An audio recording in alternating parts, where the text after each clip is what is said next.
द्वापर युग आता है तो वेद व्यास जी आते हैं और फिर सब वेदों का खंडन करते हैं। एक वेदों का 4 वेद बनाते हैं। 4 वेद में से 4 लाख श्लोक में से 1 लाख श्लोक बच जाता है। 1 लाख श्लोक 1 लाख श्लोक का महाभारत लिखते हैं इतिहास।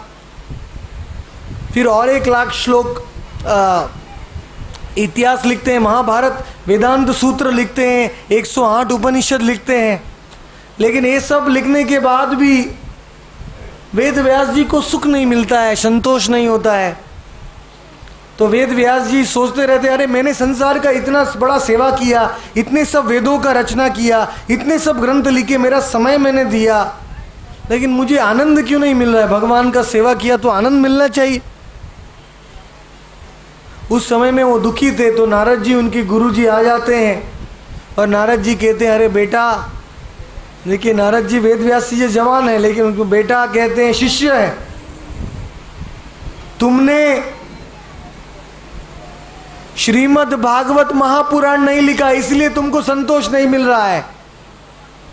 वेद लिख लिया, उपनिषद लिख दिया, 17 पुराण भी लिख लिया, लेकिन तुमने 18,000 श्लोक बाकी रख दिए हैं। और जब तक तुम डायरेक्ट श्री कृष्ण भगवान का गुणगान नहीं करोगे, तब तक तुम्हें भी शांति नहीं मिलेगी और संसार में भी कोई सुख नहीं आ सकता। तो ऐसा सुन के वेद व्यास जी ने कान पकड़ा। नारद जी ने समझाया अपने शिष्य को कि भगवान कृष्ण का डायरेक्ट गुणगान करेंगे, उस ग्रंथ में गलतियां रह जाएंगी तो भी वो ग्रंथ साधु लोग स्वीकार करेंगे, लेकिन बड़े बड़े संस्कृत के ग्रंथ जिसमें कृष्ण का नाम भी नहीं है, वैसे ग्रंथ कोई भी नहीं सुनेगा। क्या फायदा है? जब भगवान कृष्ण और गौरांग महाप्रभु दोनों अपने अवतार में आए थे ना, तो 108 उपनिषद ने अपना माथा नीचे कर दिया।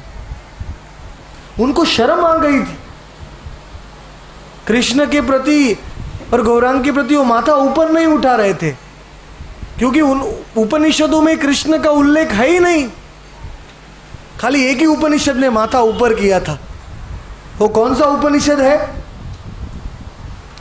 उसका नाम है गोपाल तापनी उपनिषद। बहुत सुंदर उपनिषद है वो उपनिषद, गर्व से, क्योंकि उस उपनिषद में कृष्ण का वर्णन है, राधा रानी का भी वर्णन है। और चैतन्य उपनिषद अथर्ववेद में 19 श्लोक वाला, उसमें चैतन्य महाप्रभु का वर्णन है। तो ये दोनों उपनिषद, बाकी सब उपनिषद लज्जित हो गए थे। इसलिए नारद जी ने वेद व्यास को कहा कि हे शिष्य, बहुत तुमने समय बर्बाद किया है ये सब लिख के, लेकिन कलयुग के जीवों को ना तो संस्कृत आता है, न तो तुम्हारे वेद पढ़ सकते हैं, न तो उपनिषद पढ़ सकते हैं, न तो वेदांत सूत्र पढ़ सकते हैं। और वो पढ़ेंगे तो भी उनको कृष्ण के बारे में कोई भक्ति नहीं मिलेगी, क्योंकि वो उसमें तुमने बताया ही नहीं है। इसीलिए हे वेद व्यास, अभी तुम समय मत और बिताओ, तुम मथुरा में जाओ। मथुरा में विश्राम घाट है, आप सबने देखा होगा। विश्राम घाट देखा है? जमुना जी के किनारे में विश्राम घाट मध्य का घाट है, उसके साइड में 12 घाट हैं और इस साइड में 12 घाट, टोटल 24 घाट है, चंद्रमा की तरह। उस सारे 24 घाटों का दर्शन करना चाहिए। बहुत सुंदर सुंदर लीलाएं हुई हैं उसमें। और वहाँ एक घाट है जहाँ एक द्वीप है, जमुना के बीच में एक द्वीप है। हाँ, 24 घाट नहीं देखा, अगली बार आप जाएंगे तो। हाँ, इसी बार हमारी यात्रा है, आ सकते हैं।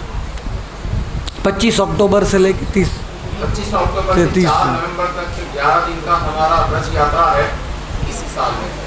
उसमें ब्रज भूमि के पूरे 12 वन और सब ये सब गुप्त स्थान, 24 घाट। परम पूज्य भक्तिरत्न साधु महाराज हमारे साथ होंगे, तो वहाँ पर जो भी आध्यात्मिक स्थल है जो हमने सुना भी नहीं है, सोचा भी नहीं है, तो वो हमें गुरु जी के माध्यम से देखने मिलेगा और लाभ देगा।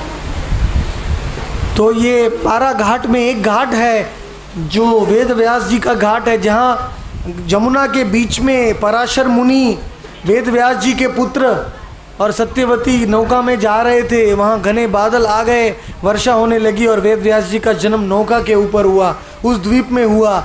इसीलिए उनको कहते हैं कृष्ण द्वैपायन वेद व्यास। द्वैपायन मतलब द्वीप में जन्म हुआ उनका, और कृष्ण मतलब काले काले बादल आ गए थे यमुना जी के ऊपर, तो पूरा रंग काला था, तो वेद व्यास जी का भी रंग काला हो गया, इसलिए उनको कहते हैं कृष्ण। कृष्ण द्वैपायन व्यास। और व्यास मतलब जो वेदों को व्यास विभाजित करता है जीवों के लिए, क्योंकि एक बड़ा ग्रंथ होगा तो कोई नहीं पढ़ेगा, लेकिन छोटे छोटे विभाजन करेंगे, सब लोगों को रुचि आएगी। तो इस प्रकार से वेद व्यास जी गए और वेद व्यास जी ने ये भागवत महापुराण की शुरू किया। और भागवत महापुराण में वेद व्यास जी ने कहा कि मैं कान को ऐसे नहीं पकड़ूंगा, नाक को मैं सीधे ऐसे ही पकड़ूंगा। अभी जो मैंने आदि पुराणों में, वेदांतों में भगवान का इनडायरेक्टली उल्लेख किया है वो सब मैं भूल जाता हूँ। और भागवत के पहले ही श्लोक में वेद व्यास जी ने कह दिया जन्माद्यस्य यतः,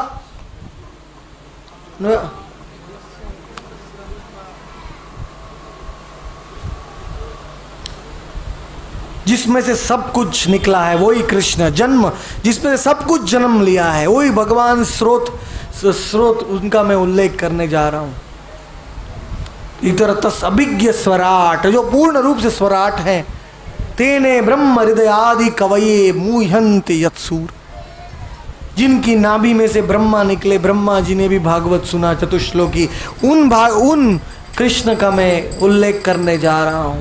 तेजो वारी मृदाम यथा विनिमयो यत्र त्रिसर्गो मृषा, ये सारी ब्रह्म ज्योति जिनके शरीर से निकल रही है, शरीर की आभा है, शरीर की ज्योति है, वो ब्रह्म ज्योति सारे अनंत कोटि ब्रह्मांडों को डुबा रही है। उस कृष्ण का मैं वर्णन करूं। तेने ब्रह्म हृदय आदि कव्ये मुह्यन्ति सूर्य तेजो वारी मृदाम यथा विनिमयो सर्गो मृषा धाम्ना स्वेन सदा निरसतः सत्यम कुहकम धीमहि। ये गायत्री मंत्र से भागवत की शुरुआत होती। ये गायत्री मंत्र है धीमहि, क्योंकि ये भागवत पूरा भगवान का रूप है।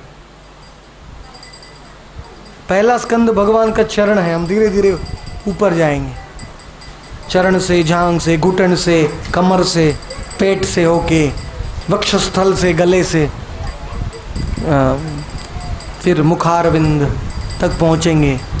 दशम स्कंद ये भगवान का मुखारविंद है। हम जैसे मंदिर में आते हैं तो पहले हम डायरेक्ट भगवान के आंख में आंख मिलाते हैं क्या?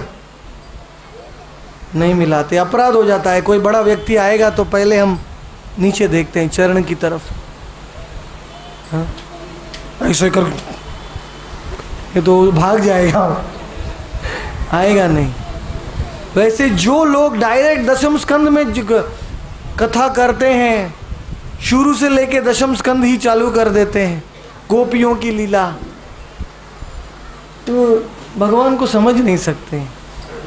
जब तक भगवान की महानता नहीं जानेंगे तो भगवान की लीला कैसे समझेंगे?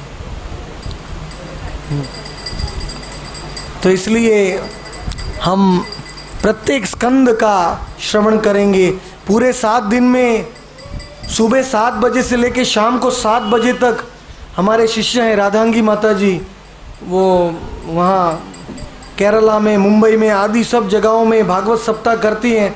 उनकी सप्ताह है वो सुबह 7 बजे चालू होती है, रात को 7 बजे अंत होती है, और पूरे 18,000 श्लोक वो 7 दिन में पढ़ते हैं और समझाते भी हैं। लेकिन जो केरला के गुरुवायूर के भक्त हैं वैसी भक्ति हमारे अंदर नहीं है। हम 3 घंटा बैठने में भी थक जाते हैं। तो इसलिए 3-4 घंटे में तो पूरा 18,000 श्लोक बताना तो असंभव है। दिन में 12 घंटे कथा करेंगे तो हो सकता है। जैसे परीक्षित ने, सुखदेव ने परीक्षित को सुनाया था। लेकिन मैं आपको भागवत का सार सब स्कंदों का सार, सब स्कंद में जो मुख्य मुख्य लीलाएं हैं। बहुत ये मुश्किल सेवा है, लेकिन मैं आप सबको ये प्रदान करूंगा। और विशेष करके जो गौरांग महाप्रभु ने ध्रुव की लीला, प्रहलाद की लीला और कपिल देव की लीला 100 बार सुनी थी, ये 3 लीला देवहूति की, इन लीलाओं में गौरांग महाप्रभु मग्न हो जाते थे।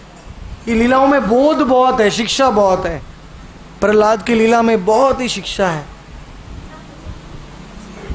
तो ये सब कथा हम आने वाले 7 दिनों में सुनेंगे। और मेरी आप सबसे विनंती है कि आप प्रतिदिन आइए और जितने भी संख्या में जीवों को लेके आइए। एक बार भी भागवत सुनेगा तो उसका जीवन बदल जाएगा। प्रभुपाद जी खुद भी सुनने के लिए नहीं जा रहे थे। प्रभुपाद जी का मित्र नरेंद्र नाथ उसका नाम था, उसने बोले प्रभुपाद जी को, चलो कोलकाता में बड़े साधु आए हैं, अल्टाडंग रोड में सुंदर भागवत कथा कर रहे हैं। तो प्रभुपाद जी ने कहा, अरे मैंने बहुत साधुओं को देख लिया, कोई चरस पीता है, कोई गांजा पीता है, कोई ये करता है, कोई वो करता है, मैं नहीं जाऊंगा साधु को मिलने के लिए। तो नरेंद्र नाथ प्रभुपाद जी को खींच के ले गए और जैसे ही मंदिर में प्रवेश किया, प्रभुपाद जी के गुरुजी ओम विष्णुपाद भक्ति सिद्धांत सरस्वती भागवत कथा कर रहे थे। और जैसे ही प्रभुपाद को देखा वो हंस दिए और प्रभुपाद बैठे तो भागवत कथा के हमने बोला, you young man. Young man का अर्थ है नवयुवान, तुमको ये भागवत का ज्ञान चैतन्य महाप्रभु ने भागवत का प्रैक्टिकल डेमोन्स्ट्रेशन दिया है उनके लीलाओं में। ये ज्ञान तुम्हें पाश्चात्य देशों में इंग्लिश भाषा में फैलाने का है। ओ श्रील प्रभुपाद की जय, गोस्वामी प्रभुपाद की जय। पहले ही दिन उनको मिशन दे दिया, जीवन का मिशन। वो जानते भी नहीं थे उनको। ये भागवत की शक्ति है। बल्कि प्रभुपाद जी ने जब उनके गुरु से ये भागवत का कथा सुना तो पहले तो जब गुरुजी ने ऐसा कहा, मिशन दिया, तो प्रभुपाद ने आर्ग्यूमेंट किया। जैसे अर्जुन कृष्ण के साथ पहले आर्ग्यूमेंट किया गीता में, मैं कैसे युद्ध करूं। तो प्रभुपाद जी ने बोला गुरुजी को, अरे वो सरस्वती ठाकुर प्रभुपाद, आपकी शक्ति बहुत है, मैं जानता हूं, लेकिन अभी तक इंडिया भारत देश अंग्रेजों के राज्य में है। उस समय में अंग्रेज का राज्य चल रहा था। तो प्रभुपाद जी ने कहा, हमारा भागवत का प्रचार कौन सुनेगा, पहले हमें आजादी होनी चाहिए।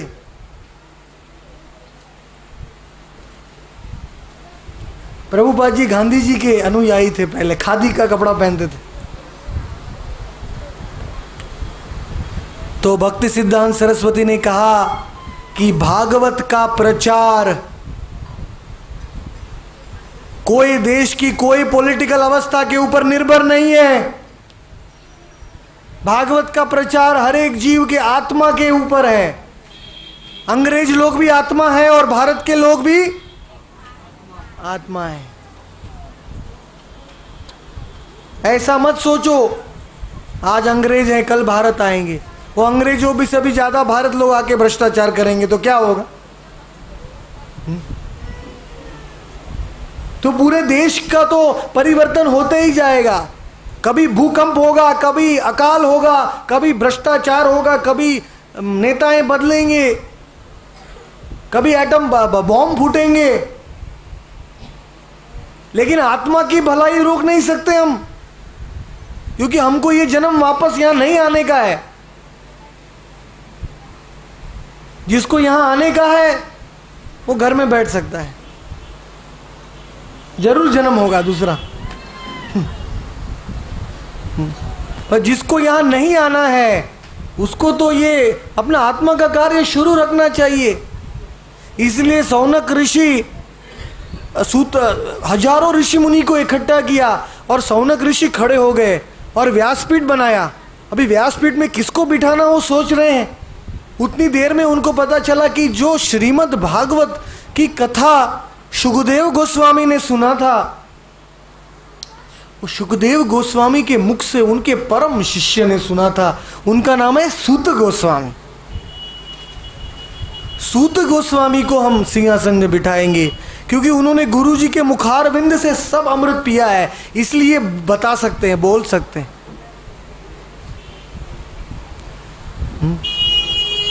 जो बहुत ध्यान से सुनता है वो भागवत कथा बता सकता है। इसलिए मेरी इच्छा है आप सब जो हमारे शिष्य हैं और भक्त हैं, आप सब भागवत कथा कीजिए, लेकिन पहले सुनिए। सुनेंगे नहीं तो क्या बोलेंगे आप व्यासासन पे बैठ के कुछ नहीं बोल पाएंगे। श्रवण होना चाहिए। जो best student is the best teacher, अंग्रेजी में कहा है।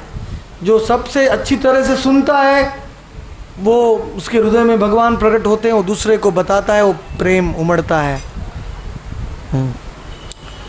तो इसलिए शौनक ऋषि ने सूत गोस्वामी को व्यासपीठ पे बिठाया और शौनक ऋषि ने पहला प्रश्न ये पूछा कि हे सूत गोस्वामी, हमें नैमिषारण्य में ऐसी कौन सी वस्तु करनी चाहिए जिससे पूरे ब्रह्मांड को सुख मिले, शांति मिले, आनंद मिले? क्या हमें बड़ा यज्ञ करना चाहिए? क्या हमें बड़ा मंदिर बांधना चाहिए? क्या हमें क्या करना चाहिए इस नैमिषारण्य में? तो सूत गोस्वामी हंसने लगे। सूत गोस्वामी ने कहा, मुनय साधु पृष्ठोहम। आप भी भागवत का श्लोक बोलेंगे तो आपको भी फल मिलेगा। सब बोलिए, मुनय साधु पृष्ठोहम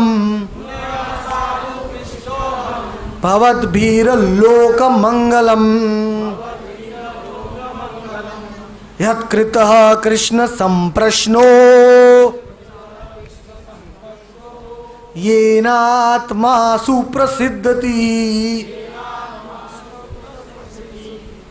कि हे मुनियों, हे हजारों मुनियों, आप अगर कृष्ण के बारे में प्रश्न पूछेंगे और वो भागवत सप्ताह होगा, भागवत कथा होगी कृष्ण की, तो पूरे